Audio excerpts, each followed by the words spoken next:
প্রত্যেকটা বাড়িতে বাড়িতে, মহল্লায় প্রত্যেকটা বাড়িতে বিশ্ব নবীর জীবনী বাজারে পাওয়া যায়। 1.5 থেকে 200 টাকা দাম বাংলায় বার হয়ে গেছে।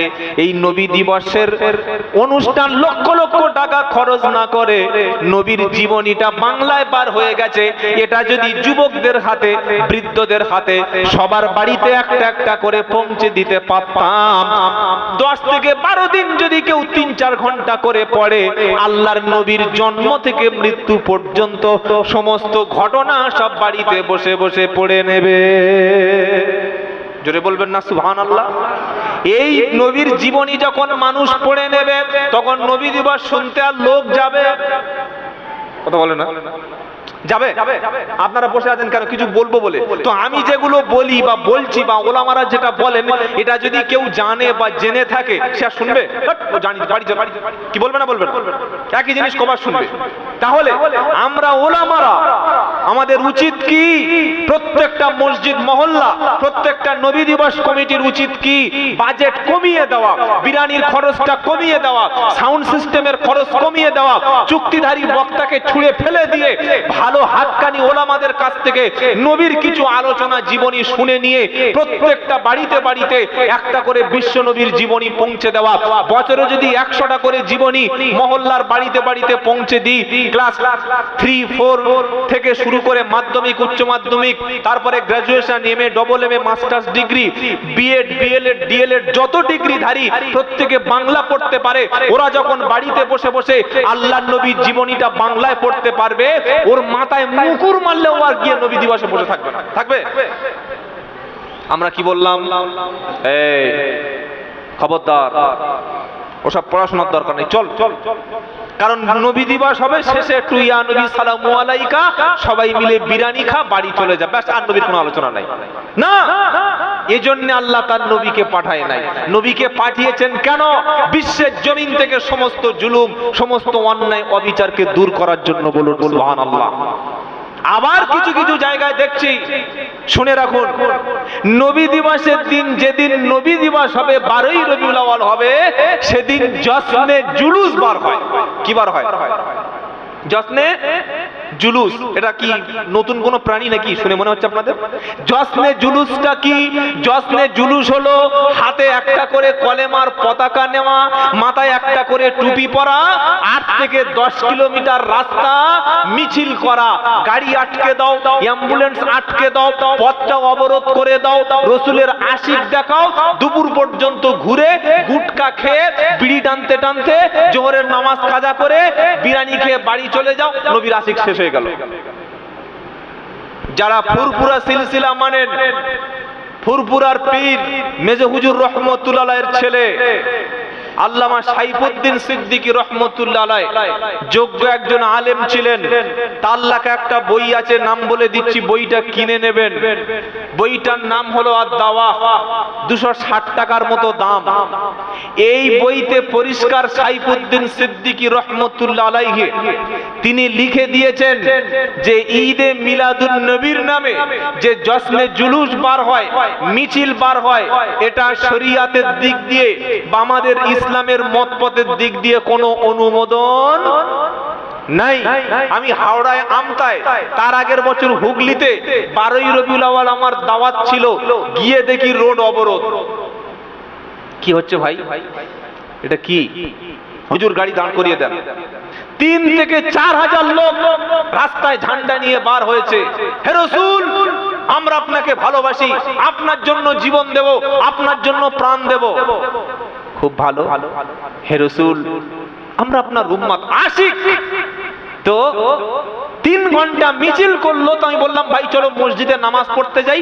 নামাজ পড়তে গিয়ে দেখি 12 জন। আস্তাগফিরুল্লাহিল আযীম। সে আশিকের রাসূল কোথায় গেল? যারা রাস্তা কাঁপিয়ে দিচ্ছিল, অ্যাম্বুলেন্স আটকে দিচ্ছিল, রাস্তায় ধুলো তাদের পায়ে, সে লোকগুলো কোথায় গেল? এটা কোনদিন অরিজিনাল আশিকে রাসূল না, যে রাসূলের নামে মিছিল করবে আর নামাজ পড়বে না। কি বলছেন? আশিকে রাসূল, আব্বা তোমার খুব ভালোবাসি, আব্বা গো তুমি আমার জান। আর বাপ অসুস্থ হয়েছে, ছেলে যদি চিকিৎসা না করে, টাকা যদি দেয়, এটা মিথ্যা কথা নয় যে বাপের ভালোবাসি। কি বলছেন আপনারা? হুজুর, ইমাম সাহেব, আপনার জন্য খুব ভালোবাসি, খুব মহব্বত করি। হুজুর একদিন ফোন করেছে রাত্রেবেলা, ভাই আপনার বাড়িতে তো একটা ওই গাড়ি আছে 4 চাকা, আমার স্ত্রীর খুব শরীর খারাপ, কোনো অ্যাম্বুলেন্স পাচ্ছি না, রাত 2টো, একটু ওই বারুইপুর হসপিটাল নিয়ে যাবেন। হুজুর, না আমার গাড়িতে তেলের একটু সমস্যা আছে। এটা ভালোবাসার নমুনা? আপনি একটু তো আগে বললেন আশিকে রাসূল মিছিল করছে, রাস্তা অবরোধ করে দাও, আর মসজিদের জামাত হচ্ছে সেখানে যাচ্ছ না কেন? কিসের আশিকে রাসূল? আশিকে রাসূল ছিলেন আবু বকর সিদ্দিক রাদিয়াল্লাহু তাআলা আনহু, আশিকে রাসূল ছিলেন ওমর রাদিয়াল্লাহু তাআলা আনহু, আশিকে রাসূল ছিলেন উসমান গনি রাদিয়াল্লাহু তাআলা আনহু, আশিকে রাসূল ছিলেন হযরতে আলী রাদিয়াল্লাহু তাআলা আনহু, যারা নবীর জন্য জান এবং মাল দিয়েছে। জোরে বলুন সুবহানাল্লাহ। কুল ইন কানা আবাউকুম ওয়া আবনাউকুম ওয়া ইখওয়ানুকুম ওয়া আযওয়াজুকুম ওয়া আশীরাতুকুম وأموال اقترفتموها وتجارة تخشون كسادها ومساكن ترضونها أحب إليكم من الله ورسوله وجهاد في سبيله فتربصوا حتى يأتي الله بأمره। 10 পারা সূরা তাওবার 23 নম্বর আয়াত আল্লাহ পাক শোনাচ্ছেন, নবী আপনি বলুন, হে নবী আপনি উম্মতদেরকে বলে দিন, তোমাদের বাপ, তোমাদের ছেলে, তোমাদের ভাই, তোমাদের পরিবার, তোমাদের দোকান, তোমাদের ঘরের আসবাবপত্র, ব্যবসা বাণিজ্য, এগুলো চাইতে যদি তোমরা আল্লাহ এবং রাসূলের মহব্বতটা তোমাদের দিলে বেশি না হয়, আল্লাহ রাস্তায় জিহাদের প্রেরণা যদি তোমাদের দিলে না থাকে, আল্লাহ এবং রাসূলের চাইতে ঘরের মহব্বত, বিবির মহব্বত, ছেলের মহব্বত, দোকান ব্যবসা বাণিজ্যের মহব্বতটা তোমাদের দিলে যদি বেশি হয়ে যায়, আল্লাহ পাক শোনাচ্ছে ফাতারাব্বাসু হাত্তা ইয়াতি আল্লাহু বিআমরিহি, আল্লাহর আযাবের জন্য, আল্লাহর সিদ্ধান্তের জন্য অপেক্ষা করো। যখন তোমার কাছে দোকানটা বড় হবে, ব্যবসা বড় হবে, ঘরের আপ্যায়নটা, ঘরের ফার্নিচারটা, বিবিটা বড় হবে, ছেলেটা তোমার কাছে বড় হবে, মসজিদে জামাতের খবর থাকবে না, কোরআনের কোনো খবর থাকবে না, ইসলামের কোনো খবর থাকবে না, 12ই রবিউল আউয়াল ইয়া রাসূলুল্লাহ হাবিবাল্লাহ আপনার জন্য ভালোবাসি, মিলাদ হবে 3 ঘন্টা, শেষে হবে ইয়া নবী, আর শেষে হবে বিরানি, তারপরে দিন মসজিদে মুয়াজ্জিন আর ইমাম ছাড়া নামাজ পড়ার কোনো লোক নাই, 3 বা 4 জন ফজরে কোনো লোক নাই। এটা আশিকে রাসূল কখনো হতে পারে না। আশিকে রাসূল হলো সে রাসূলের কথা শোনার পরে জলদি ছুটে এসে জামাতে দাঁড়িয়ে গেছে যে। সুতরাং 12ই রবিউল আউয়ালের নাম করে সারাটি মাস আমরা নবী দিবস পালন করব, আর নবীর আদর্শ আমাদের জীবনে বাস্তবায়িত হবে না। এই নবী দিবসে বক্তাদের পেট ভরবে, আপনাদের কিছু হলে আপনাদের হবে, আমরা কি বলবো। সেজন্য অনুরোধ করছি, বই কিনবেন। বইটার নাম, একটা সুন্দর বই আপনাদের সাজেশন করছি, আর রাহিকুল মাকতুম, বিশ্ববিখ্যাত একটা নবীর জীবনী, 250 থেকে 300 টাকা পড়বে। আর রাহিকুল মাকতুম সম্পূর্ণ বাংলা ভাষায়। এই বইটা বিশ্ব নবীর জীবনীর সমস্ত বিষয় তুলে ধরা হয়েছে। কিংবা যে কোনো বাংলা একটা বিশ্ব নবীর জীবনী কিনে নেবেন, আপনার বিবি, আপনার ছেলে, আপনার মেয়ে, আপনার স্ত্রী, আপনার ভাই, সবাই পড়বে। নবীর মক্কার কষ্টের জীবন, মদিনায় গিয়ে তিনি যখন ইসলাম প্রতিষ্ঠা করেন সেই জায়গার জীবন, বদর, ওহদ, খন্দক, সব জীবনীগুলি যখন আপনি পড়ে নেবেন, তখন ভাববেন যে আপনার নবী কেমন ছিল, রাসূল কেমন ছিল। রবীন্দ্রনাথ ঠাকুরের নাম আমরা জানি না, কথা বলে না। রবীন্দ্রনাথ ঠাকুরের জন্ম, মৃত্যু, তার নোবেল পুরস্কার পাওয়া, গীতাঞ্জলি লেখা, এগুলো জানি না। কেন জানি ভাই? পড়েছি বলে তাই। যারা পড়েনি তারা তো রবীন্দ্রনাথ জানবে না। তো যে ছেলেটা নবীর জীবনী পড়েনি, তার কাছে নবী দিবসে কি বক্তব্য আছে জানেন? বাবারা, ভাই জানেরা, সারা জীবন শুনে আসছি বক্তব্যটা। বাবারা, যেদিন নবী জন্ম নিল 12ই রবিউল আউয়াল। অথচ ঐতিহাসিকরা যারা ইতিহাস লিখেছে, নবীর তারিখ লিখেছে, 12ই রবিউল আউয়াল এটা যে অথেন্টিক কনফার্ম এই ডেটে এরকম কোনো নাই। কেউ বলেছে 9, কেউ বলেছে 7, কেউ বলেছে 12, বিভিন্ন মতভেদ আছে। তো ধরেই নিচ্ছি 12ই রবিউল আউয়াল নবী যেদিন জন্মগ্রহণ করলো, সেদিন আল্লাহর নবীর ঘরে নূর এসে গেল। নূরে গোটা মক্কা আলো পেল। হালিমাতুস সাদিয়া নবীকে নিয়ে চলে আসলো। হালিমাতুস সাদিয়ার বাড়িতে এসে কুয়ায় পানি বাড়লো, ওদিকে গাভীর দুধ বেড়ে গেল। বালাগালুলা সারা জীবন শুনে আসছে এই বক্তব্যটা মিলাদে নবী দিবসে। শুনেছেন না শোনেন নাই? জোরে বলে। নবীর মার খাওয়া ইতিহাস, বদরের ইতিহাস, উহুদের ইতিহাস, দান্দান মোবারক শহীদ করা ইতিহাস, নবীজি ইসলামী রাষ্ট্র প্রতিষ্ঠা করেছিলেন, জালিমের জুলুমকে ধ্বংস করে দিয়ে মদিনায় শান্তির রাষ্ট্র প্রতিষ্ঠা করেছিলেন। এই বক্তব্যটা কবে করবেন হুজুর সাহেব? সারা জীবন তো একই কথা শুনে আসছে। এটা জীবনী শুনুন, কিন্তু আপনি যদি পড়েন আপনার নবীর জীবনীটা কিনে লাভ হবে। পড়বো সকলে ইনশাআল্লাহ। বলুন ইনশাআল্লাহ।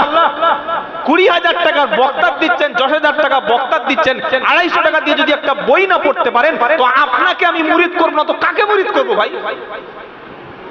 মানুষ যত অন্ধ থাকবে আমাদের তত কথা বলতে সুবিধা হবে।